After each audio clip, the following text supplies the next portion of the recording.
In RPG games, big monsters mean big threats. The drama of sitting at the table when the GM drops a mini on the board that towers over your player characters is undeniable. But is there a way to make small creatures a big threat? The obvious solution is to have them swarm. A mass swarm of any small creatures, be it bugs, birds, or even bunny rabbits, can become an intimidating scenario. But what I'm asking is, can you raise the stakes of an adventure from your players encountering singular small creatures?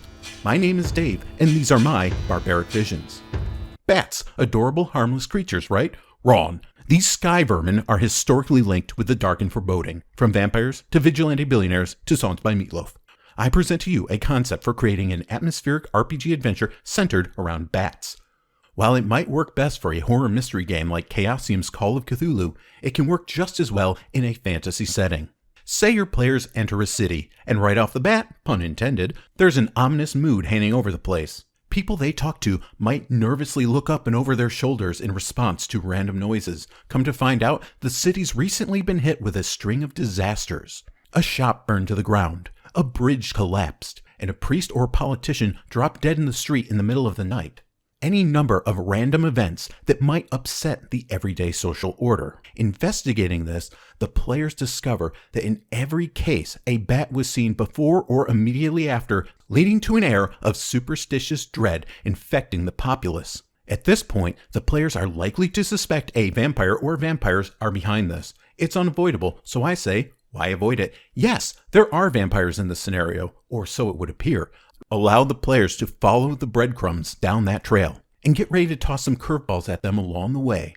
With this setup, when the players see a bat, a tiny mundane creature that would normally be of no concern, well, now they have a reason to be concerned. It has become significant and memorable. This is about quality over quantity. Even if fighting is the main aspect your players engage with, how you raise the stakes and set the stage before those fights can make it more entertaining for everyone. The more tension you build, the more satisfying it is to release. Whether you build that tension on a bat or a dragon, as Yoda would say, size matters not. And what your players do when they come up against a bat as opposed to a dragon could be different and interesting in its own way. What if they try to catch it and chasing it ends up leading them into a trap? Or what if they do catch it? Perhaps it's enchanted in some manner and an eerie voice comes out to taunt the players.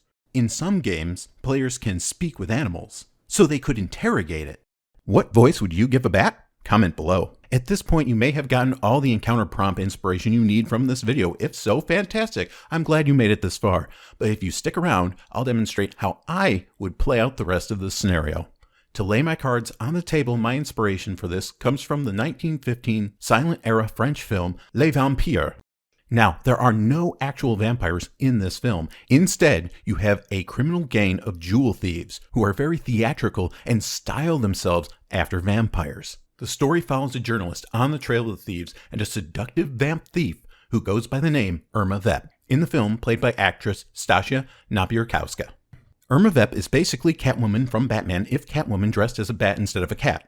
If the scenario I described catches your attention, I recommend Googling the movie. There are some incredible, evocative images from the film and the artwork that was done for the film which could provide inspiration, especially if you're running a 1920s Cthulhu game.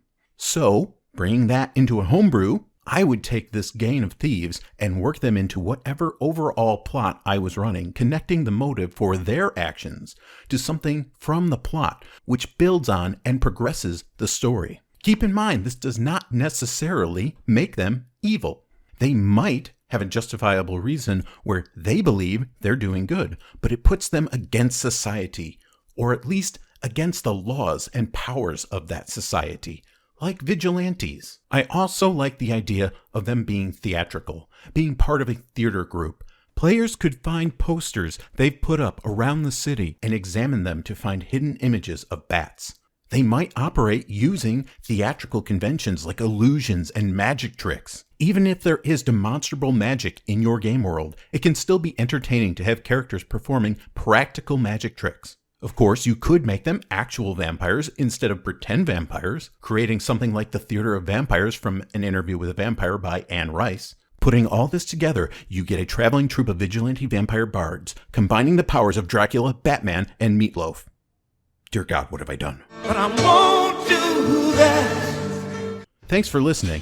Like this video if you liked it, subscribe if you want to see more, and comment if you have bats in your belfry or if you've ever used them in a creative way in your RPG.